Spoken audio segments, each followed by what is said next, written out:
Hi hello నమస్తే, welcome to genius global. మీరు చూస్తున్నారు జీనియస్ గ్లోబల్, ప్రతి క్షణం ప్రజల కోసం. ఈరోజు పొద్దున 7:30 చిన్నగా ఒక 3 సెకండ్ల భూకంపం వచ్చింది. అందరు గమనించే ఉంటారు. నిజంగా 3 సెకండ్ల భూకంపానికే ఎక్కడెక్కడ భూమి, పరాట గోడలు, బిల్డింగులు వణికినాయి. అదొక 20 సెకండ్లు వస్తే ఎట్లుంటుంది? ఘోరంగా ఉన్నది నిజంగా. చూడండి, మనకు ఒక వేటూ న్యూస్లో వచ్చింది. తెలుగు రాష్ట్రాల్లో భూ ప్రకంపనలు కలకలం సృష్టించాయి.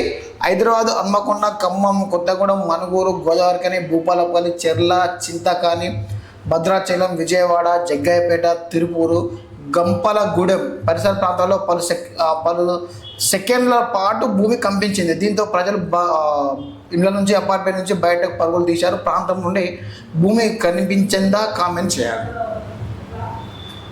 ఒక 3 సెకండ్లకే భూమి మొత్తం అతల కుతలం అయిపోయింది. ఈరోజు 7:30 ఈరోజు చూడండి. అదే ఒక 10 సెకండ్లు వచ్చి గనక ఉంటే ఈ గారపల్లి మొత్తం మునిగిపోయేది కావచ్చు. మొత్తం ముసలి బిల్డింగ్లు ఎక్కడ ఉన్నాయి అన్నీ మొత్తం పోయేది కావచ్చు నిజంగా చెప్పాలంటే. ఓకే మిత్రులారా, మనం ఈరోజు జయశంకర్ భూపాలపల్లిలో మనం ఒకసారి ఏనాడులో వచ్చిన న్యూస్ ఏంటో చూద్దాం. సోదరుడి జ్ఞాపకార్థం రక్షణ పరమార్థం. తన సోదరుడిలా మరొకరు ప్రమాదం జరగొద్దని ఆలోచించారు. ద్విచక్ర వాహనంపై వెళ్ళేటప్పుడు ప్రాణ రక్షణకు 100 శిరావస్త్రాలను పంపిణీ చేశారు. వివరాలు ఇలా: ప్రతాప్కి గ్రామానికి చెందిన బందల లతీష్ 7.5 క్రితం ద్విచక్ర వాహనం అదుపు తప్పి తలకు తీవ్ర గాయాలై మృతి చెందాడు. శిరాస్త్రం ధరించి ప్రాణాలు దక్కించుకోవడంతో సోదరిలా మరొకరు జరగద్దని మృతుడి సోదరుడు లవాకర్ నిర్ణయించుకున్నాడు. మంగళవారం లతీష్ జయంతి సందర్భంగా మండలంలో పలువురికి ఉచితంగా శిరాస్త్రాలను ధరించారు. శిరాస్త్రాలు మీన్స్ అంటే హెల్మెట్లు పంపిణీ చేశారు వీళ్ళు. నేను కూడా ఉన్నా. ఆ బ్రదరు ఎలా అంటే బండి మీద అవుతుంటే స్కిడ్ అయి పడితే మెయిన్గా మేజర్ తాకింది అతనికి తలకే తాకింది. సో తలకు తాకడం వల్ల అప్పటికప్పుడు స్పాట్గా డెత్ కావడం జరిగింది. సో అలాంటి సంఘటనలు మళ్ళీ ఒకటి జరగద్దు అని చెప్పి వాళ్ళ అన్న హెల్మెట్లు వంచడం జరిగింది. నిజంగా హెల్మెట్ అన్నది మనకు ఒక పునర్జన్మనిస్తుంది ప్రతి ఒక్కరికి. నా ఒక్కరికి అది, మీకు అది, ఎవరికైనా అంతే. ఇప్పుడు ఎలా అంటే మనకు అమ్మ జన్మనిస్తే భద్రత పునర్జన్మనిస్తుంది. ప్రతి ఒక్కరు గుర్తుంచుకోవాల్సిన విషయం.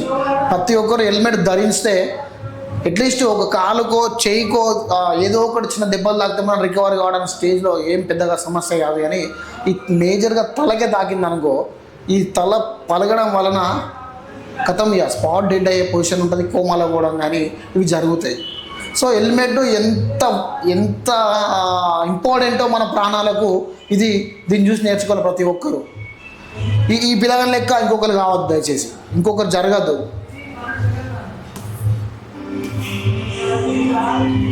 ప్రజల ఆరోగ్య రక్షణే ప్రభుత్వ లక్ష్యం. 2K రన్లో MLA GSR, collector Rahul Sharma, SP Kiran Kare. ప్రజల ఆరోగ్య పరీక్షనే లక్ష్యంగా ప్రభుత్వం ముందుకు సాగుతుంది. ప్రభుత్వ ఆసుపత్రిలో మెరుగైన వైద్య సేవలు అందించడానికి ప్రత్యేకంగా కృషి చేసినట్టు ఎమ్మెల్యే ఘన సత్యనారాయణరావు తెలిపారు. ప్రజలతో కాంగ్రెస్ ప్రభుత్వం పూర్తయిన సందర్భంగా జిల్లాలో ప్రజాపాలన విజయోత్సవాలు వేడుకలో భాగంగా ఆరోగ్య పరీక్షపై అవగాహన మంగళవారం 2K రన్ నిర్వహించారు. అనంతరం మున్సిపాలిటీ పరిధిలో పనిచేస్తున్న 65 మంది పారిశుద్ధ్య కార్మికులు దీంట్లో నిర్వహించారు. ప్రజల ఆరోగ్యాన్ని రక్షణ ధ్యేయంగా నడుస్తున్నప్పటికీ ఈ గ్రామ పంచాయతీలలో డ్రైనేజీలు లేవు. చాలా వరకు డ్రైనేజీలు లేవు, నీరు సరిగ్గా కరెక్ట్ లేదు. దీన్ని కూడా కొంచెం దృష్టిలో పెట్టుకోవాలి గవర్నమెంట్. ఇప్పుడు మా ప్రతాపి గ్రామ పంచాయతీ ఉన్నది, రోడ్డు మీదే ఉంటుంది మొత్తం పొక్కలు. ఈ పక్క పోంటే డ్రైనేజ్ ఉంటుంది, ఆడ బురద ఉంటుంది, ఆడనే ఎడ్లు కట్టేస్తారు ఆ రోడ్ కాడనే.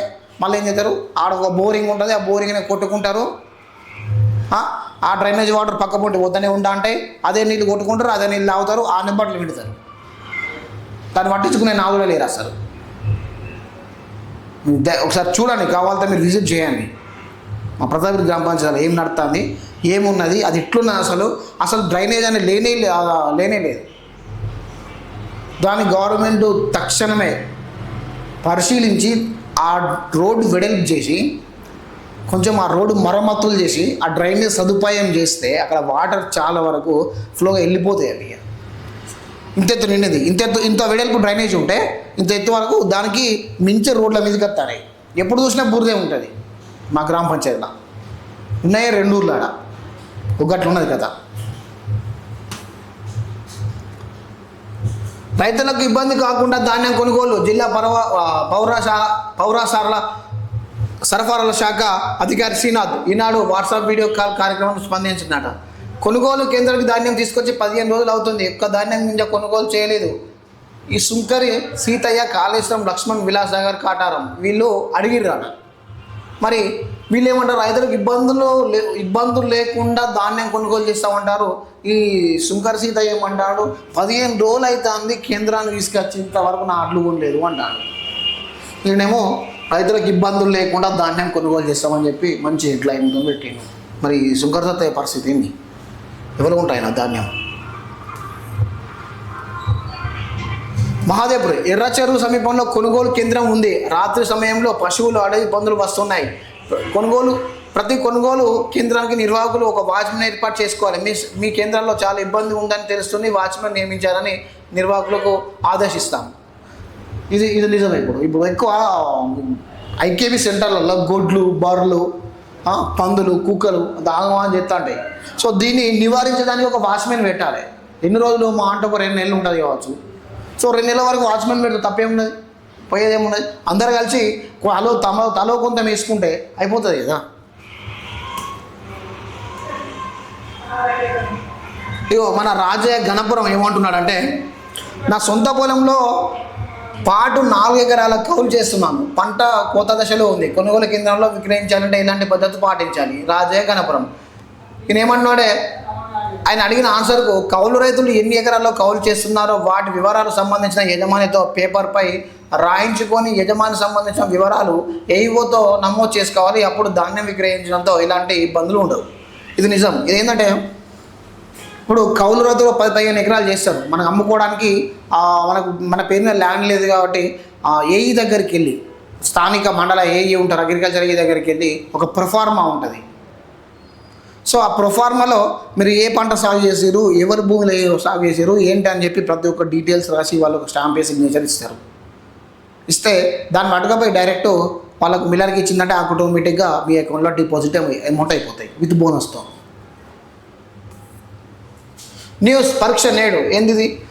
జాతీయ సాధన సర్వే న్యూస్ అభ్యాస సామర్థ్యాల పరీక్ష 4న దేశవ్యాప్తంగా నిర్వహించనున్నారు. ఇందుకోసం జిల్లాలో ఎంపిక చేసిన పాఠశాలలో ఏర్పాటు చేసి పూర్తి చేశారు. 71 పాఠశాలలు, 89 సెక్షన్లలో తదితర తరగతులు మొత్తం 2126 మంది విద్యార్థులకు పరీక్ష రాయనున్నారు. జాతీయ విద్యా పరిశోధన శిక్షణ మండలి ఏకకాలంలో నిర్వహిస్తున్న పరీక్షలు 3, 3, 6, 9 తరగతుల పిల్లల హాజరు కానున్న విషయం తెలిసిందే. పరీక్ష ఉదయం 10:30 నుంచి గంటలు నిర్వహిస్తారు. 3, 6 తరగతుల వారి పరీక్ష సమయం 90 నిమిషాలు. 9వ తరగతి విద్యార్థులకు 1 గంటన్నర సమయం ఉంటుంది.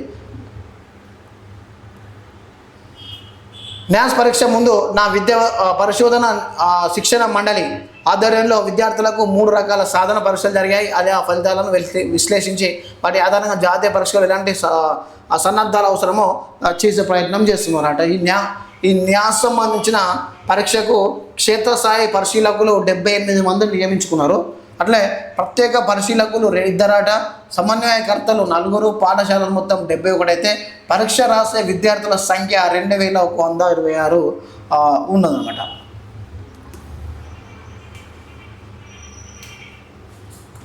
దివ్యాంగులకు అన్ని పథకాలు వర్తింపజేస్తాం. మన దివ్యాంగులకు రాహుల్ శర్మ అంటున్నారు.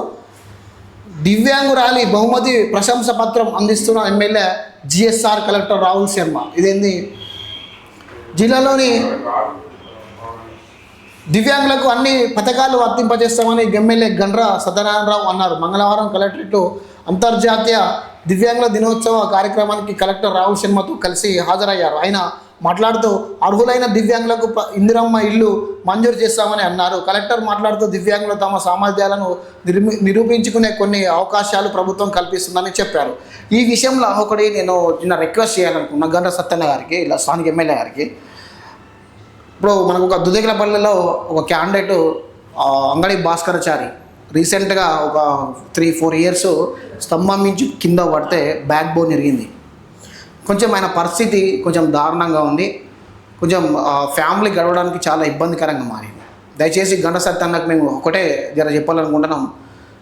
సో ఆయన కాళ్ళ మీద ఆయన నిలబడే విధంగా ఒక చిన్న కిరాణా షాప్ ఏర్పాటు చేస్తే, ఆయన అట్లీస్ట్ బ్యాక్ బోన్ లేదు, కాళ్ళ మీద స్పర్శ లేదు కాబట్టి ఆయన నడవలేని పరిస్థితుల్లో ఉన్నాడు. సో అక్కడ కూర్చొని ఆ చిన్న చిన్న కిరాణాలు అమ్ముకోనైనా కానీ ఫ్యామిలీని గెటింగ్ చేసుకునే ఛాన్స్ ఉంటుంది. దయచేసి ఈ గంట సత్యన్నకు మేము ఒక్కటే రిక్వెస్ట్గా చేస్తూ ఉన్నాం, జీనిస్ గ్లోబల్ యజమాన్యం తరఫున ఈ ఒక్కటి కొంచెం దృష్టిలో పెట్టుకొని ఆ అంగడి భాస్కర్ చారికి కొంచెం ఆర్థిక సాయం కింద, సరే అతనికి డబ్బులు ఇవ్వకుండా పర్లేదు, ఒక చిన్న కిరాణా షాపు అని ఏదైనా పెట్టుకుంటే చిన్న బిజినెస్ పెట్టుకొని తను గిటిన్ అయ్యే ఛాన్స్ ఉంటుంది. కాబట్టి దయచేసి అతనికి కొంచెం ఆర్థిక సాయం చేయగలని మేము ఈ జీనిస్ యజమాన్యం తరఫున గంట సత్యన్నకు రిక్వెస్ట్ చేస్తూ ఉన్నాం. ఎందుకంటే ఇంట్లో పెద్ద దిక్కు మొత్తం ఎమ్ములా వాడిపోయిండు, ఫ్యామిలీ పోషించుకోవడానికి చాలా ఇబ్బందులు. మళ్ళీ రీసెంట్గా మొన్న కిడ్నీలో మూత్రంలో స్టోన్స్ వస్తే ఆపరేషన్ కూడా అయిపోయింది. సో అతనికి ఇంకా లేవలేని పరిస్థితికి దిగజారిపోయింది అనమాట. సో ఇలాంటి సమయంలో కొంచెం కుటుంబ పోషణ చాలా ఆర్థికంగా భారం అయిపోయింది. కొంచెం ఈ స్థానిక ఎమ్మెల్యే గారు గంట సత్యన్న గారికి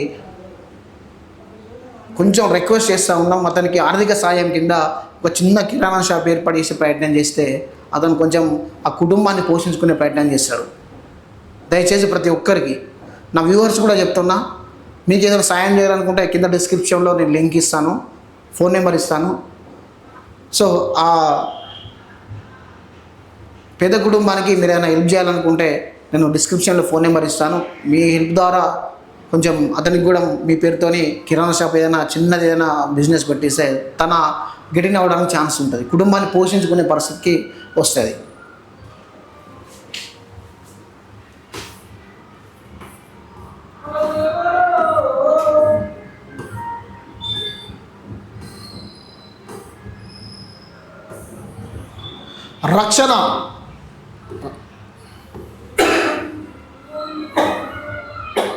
రక్షణ కొరవడి ఆగరి ప్రమాదాలు, కార్మిక కుటుంబాల్లో భయాందోళన. ఇది కేటీకే 1వ గనిలో బొగ్గు ఉత్పత్తి కోసం డ్రిల్లింగ్ పనులు చేస్తున్న కార్మికులు.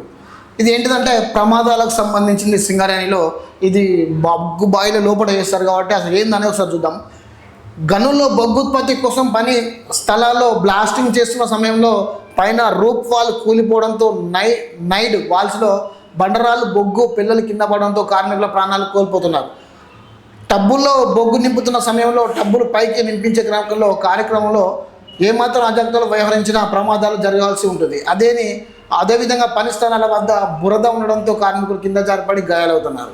చూడండి, ప్రాంతాల వారీగా 3 ఏళ్లలో భూపాలపల్లిలో జరిగిన ప్రమాదాలు ఎట్లున్నాయంటే, ప్రాణాంతక ప్రమాదాలు ఇంతవరకు అయితే 2022, 23, 24లో ఈ భూపాలపల్లిలో చాలా తక్కువ నమోదైనవి. మరణాలు కూడా చాలా ఈ 22 కాల నుంచి మొదలు పెడితే 23, 24 ఈ 3 సంవత్సరాల మరణాలు అనేది కొంచెం తగ్గుముఖం పట్టింది, అసలు పడలేదు. ఫస్ట్ ఆఫ్ ఆల్ రెండోది, తీవ్రంగా గాయపడిన వారు 2022లో 22 మంది గాయపడ్డారు. ఆ బొగ్గు గనులలో బ్లాస్టింగ్ చేస్తుంటే జారి మీద ఉన్న బండలు పడి, వాళ్ళు బ్లాస్టింగ్ చేస్తున్న మీద ఉన్న బండలు పడి గాయాలైన వారు 2022లో 22% ఉన్నారు. అట్లనే 23కి వచ్చేసరికి 16 మంది ఉన్నారు. అంటే అప్పటికిప్పటికీ టెక్నాలజీ పెరుగుతున్నది కాబట్టి సింగరేణిలో కూడా అధునాతన యంత్రాలు తీసుకొస్తున్నారు కాబట్టి కొంచెం తగ్గింది అనుకోవాలి.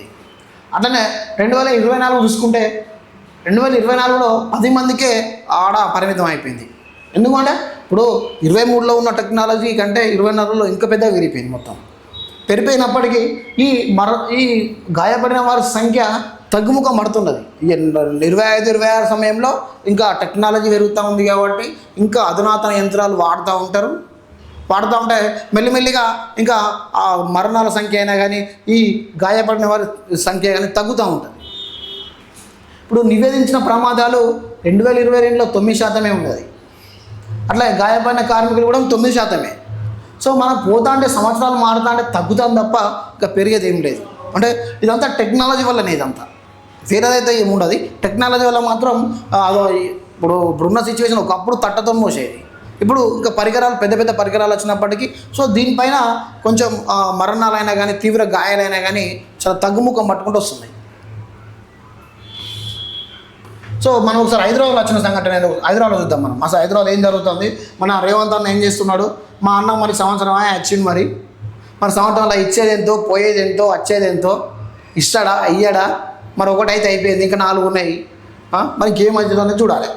తెలంగాణ అస్తిత్వం పాతాళంలోకి రైతాంగం, మళ్ళీ వచ్చిన ఆనాటి ఆ సమైక్య పాలన రోజులు అస్తిత్వాన్ని దెబ్బతీసి అస్తిత్వాన్ని సృష్టించే చర్యలు, రేవంత్ సర్కార్ చర్యలతో పెట్టుబడులు వెనక్కి, నెల రోజులు దాటున్న తొలగని 144 సెక్షన్, పొరుగు రాష్ట్రాలకు వెళ్ళనున్న కంపెనీలు, తెలంగాణకు వెన్నుముకే వ్యవసాయం, రైతన్న వెన్ను విరుస్తున్న కాంగ్రెస్ నినాదాలు, రుణమాఫీకి డోకా, రైతు భరోసాకు నీడలు, పంటలు మద్దతు ధర దక్కని రైతుల అసహనం, యాసంగి సభపై క్లారిటీ ఇవ్వని రాష్ట్ర ప్రభుత్వం. ఇట్లున్నాడు మన రేవంత్ అన్నది.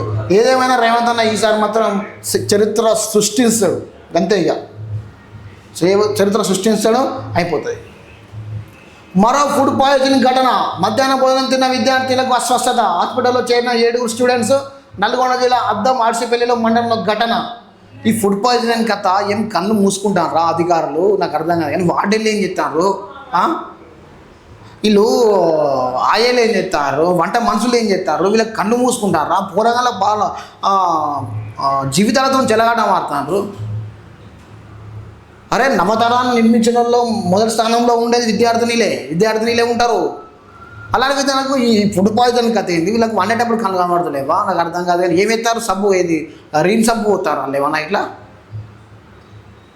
కళ్ళు కనబడతలేవా, ఏంది అస్వస్థలు. ఒక దిక్కు గవర్నమెంట్ హెచ్చరిస్తా అంటే కూడా రోజుకో స్కూల్లో ఇంకా మన కాటారం లాట మంత్రాలు ఏది నైట్ అర్ధరాత్రి 12 దాటితే మంత్రాల కోసం డోర్లు కొడతానట. ఒక అమ్మాయి మొన్న రీసెంట్గా అస్వస్థకు గురైంది, మంత్రాలకు గురయ్యి ఆ డోర్లు కొడతానట. ఏం నడుస్తుంది ఇప్పుడు అలనాటి రోజులలో కూడా 2006, 2007 ఆ టైంలో దొడ్డు బియ్యం తిన్న టైంలో కూడా ఒక్క ఫుడ్ పాయిజనింగ్ లేదు, ఒక్కరికి ప్రాబ్లం లేదు. ఇప్పుడు అంత అధునాతన రైస్ పెడతారు, ఆ సన్న బియ్యము, అట్టిపళ్ళు, అన్ని వసతులు ఉన్నప్పటికీ ఈ ఫుడ్ పాయిజన్ ఎందుకైతుంది? ఇలాంటి చర్యలు జరగకుండా గవర్నమెంట్ కఠినమైన చర్యలు తీసుకోవాలి.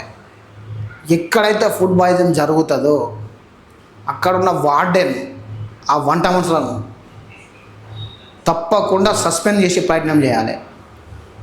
అంటే బాధ్యత రహితంగా ఉంటారు వీళ్ళకు.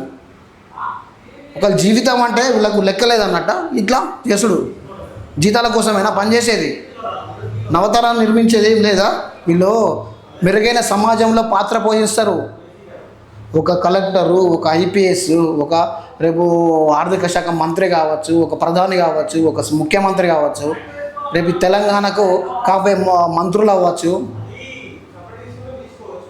ఇలాంటి పరిస్థితుల్లో ఈ ఫుడ్ పాయిజన్ వచ్చి ఇప్పుడేం బాల్యంలో కింద పడేసే ప్రయత్నం చేయొద్దు దయచేసి. ఏ హాస్టల్ ఉన్నదో ప్రతి వారం ఆదివారం ప్రతి వారం చెక్ చేయాలి. ఈ మండల స్థాయిలో ఉన్న అధికారులు, జిల్లా స్థాయిలో ఉన్న అధికారులు ఎక్కడ ఏ అనుమానం వచ్చినా సీజ్ చేయాలి, వాళ్ళను సస్పెన్షన్ చేయాలి. అప్పుడైతే బుద్ధి ఇలా.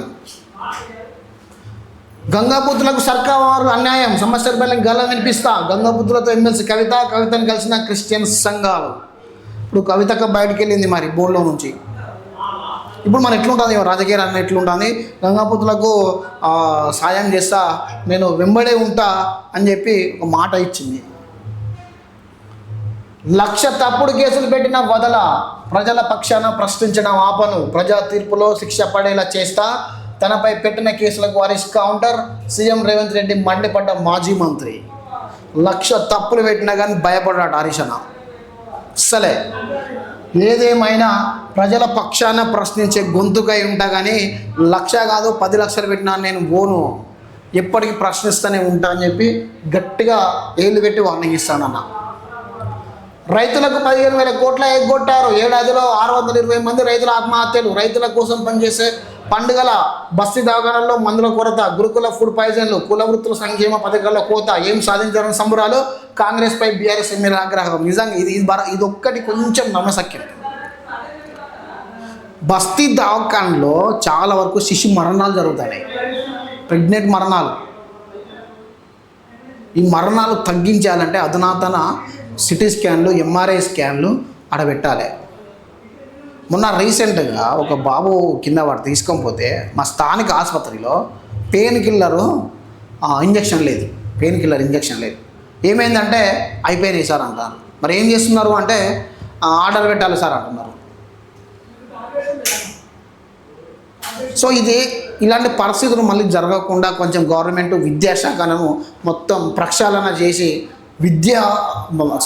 వైద్యశాఖను మొత్తం ప్రక్షాళన చేసి కొంచెం వాళ్ళపైన దృష్టి పెట్టి మరణాలను కొంచెం ఆపి ప్రయత్నం చేయాలి దయచేసి. అన్నీ అరకొర మందులు హాస్పిటల్లో దొరికి ప్రయత్నం చేయాలి. సో ఏదేమైనా మిత్రులారా, ఈరోజు మన పేపర్లలో వచ్చిన మ్యాటర్లు ఇవి. సో దీంట్లో ఎటువంటి రాజకీయ ప్రమేయం లేదు. దయచేసి దీన్ని ఎవరు నెగిటివిటీగా తీసుకోవద్దు. జస్ట్ ఇది ఓన్లీ న్యూస్ పర్పస్ మాత్రమే, ఎవరిని ఉద్దేశించి కాదు. ఓకే ఫ్రెండ్స్, మీరు చూస్తున్నారు జీనియస్ గ్లోబల్, ప్రతిక్షణం ప్రజల కోసం.